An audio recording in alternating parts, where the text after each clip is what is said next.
Here is my audience. Here are my note cards.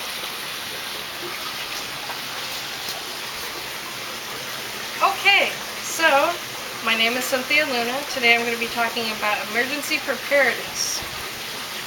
So disasters happen constantly all over the country, all over the U.S. really, but everybody needs to prepare for some kind of emergency disaster.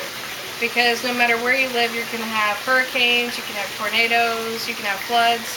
Everybody is susceptible to something somewhere. So the first thing I'm going to go over are natural disasters. Now, FEMA recommends you have at least 3 days supply of supplies for each person. That includes water, food, any kind of medication that you need. Obviously, you want to be fed. You want to drink.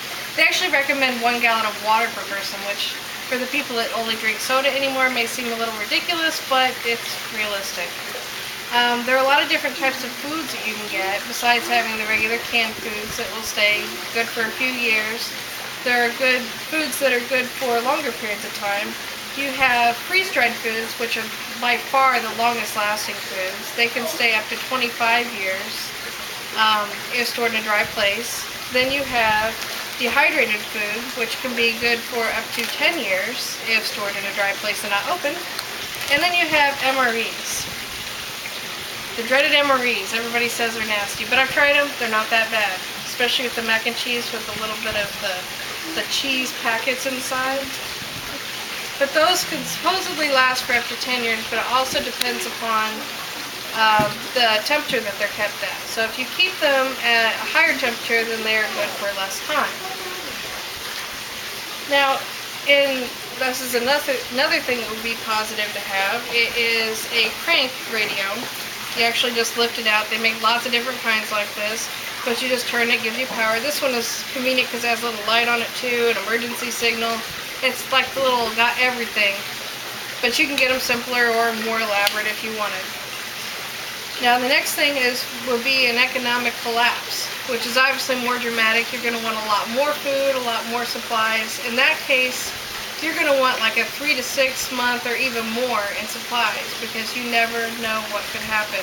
It could be days, it could be weeks before anybody comes to help you at all, or provides any kind of other supplies for you. And if you live in a place like Florida, like I do, there aren't a lot of ways in and a lot of supplies coming in, so it's not as convenient for trucks to deliver things.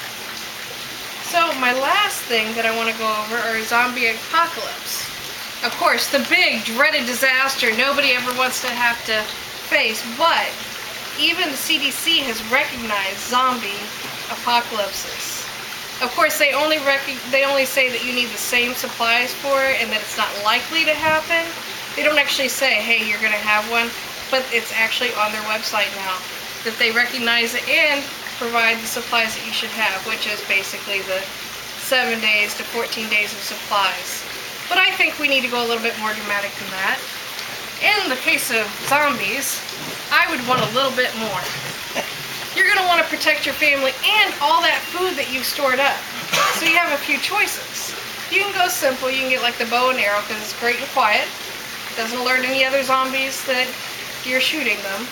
Then you have great things like the machete, which is also silent, though I would get one that's not quite as rusty. You want to be able to chop straight through.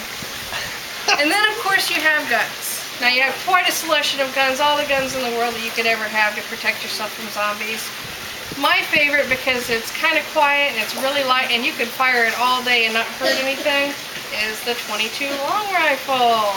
It's nice and convenient. You can fit a little scope on there and see just what you need. And if you wanted the matching handgun, you can get the handgun that actually takes the same ammunition. But check the manufacturer, because not all handguns that are .22s are the same, so you got to check on that. Now, if you're on a rooftop and you want to take them out, then you have this. This is a nice rifle that is meant for a long distance shot. And of course you don't want to shoot all day because it kicks you every time you shoot it. And if you got a big horde coming at you, then, you know, the 12 gauge shotgun is always a nice choice. So, even if you don't believe that there's a crazy zombie apocalypse coming or even economic collapse, it's still very important to prepare for the little disasters such as a hurricane, a flood, or a tornado. It's always important to have the basics on hand because you just never know what could happen. Thank you. All right.